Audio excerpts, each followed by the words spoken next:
Assalamualaikum dan salam sejahtera. Selamat menonton video tutorial belajar CSS. Topik yang pertama adalah pengenalan kepada CSS. Dalam topik ini saya akan terangkan CSS syntax, CSS selector dan juga cara menulis komen dalam CSS. Apa itu CSS?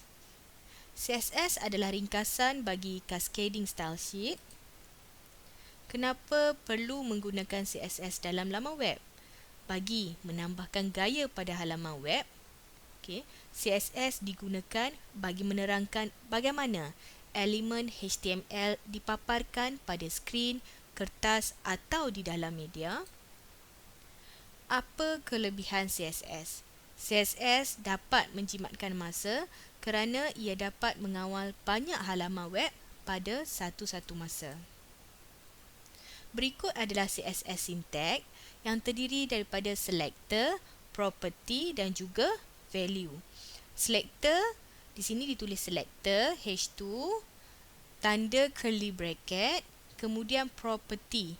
Contoh di sini color. Property color merujuk kepada warna tulisan, ada tanda titik bertindih, kemudian value nilai dia adalah red dan tanda semicolon.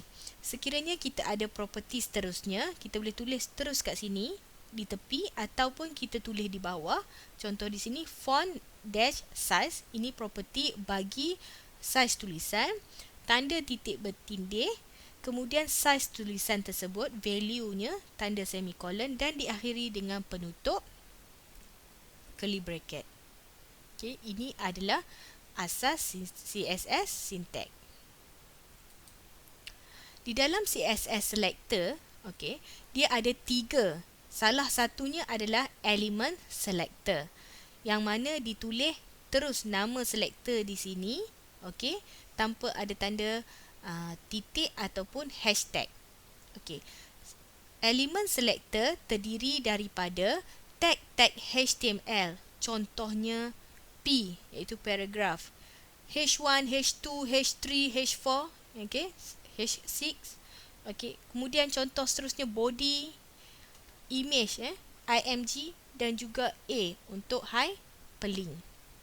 Bagi elemen selector ini, kita tulis sahaja nama selector tersebut, curly bracket, property, titik bertindih, nilai value dan juga tanda semicolon diakhiri dengan penutup curly bracket. Untuk ID selector, elemen ID adalah unik dalam setiap halaman.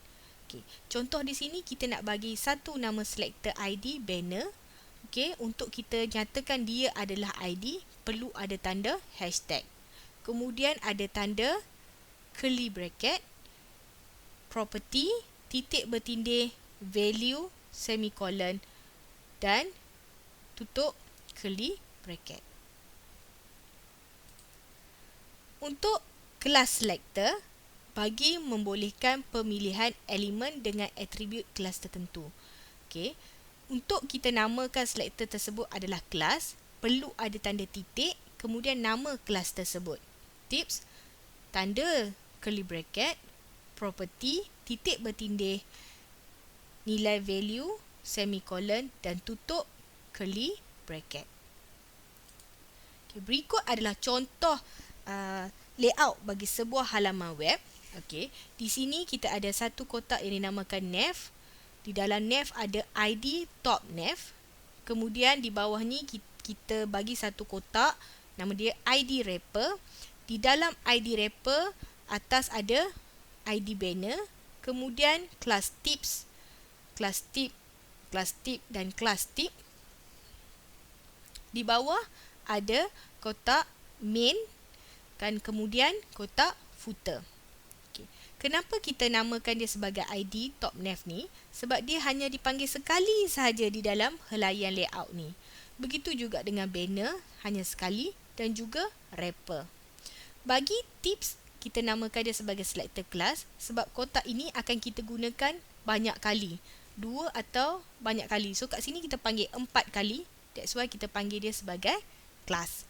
Kenapa nav, main dan footer kita kata dia sebagai HTML tag? Kenapa kita tak namakan dia ID? Sebelum ini, Memang kalau saya bagi kotak ni, saya bagi nama dia ID ya. So saya tambah hash, saya tambah hash, saya tambah hashtag. Tetapi bila kita gunakan HTML5, dalam elemen HTML5, kotak nav, main dan footer adalah elemen HTML5. Jadi bila dia adalah elemen HTML5, dia adalah HTML tag dan tidak perlu ada tanda kelas ataupun hashtag.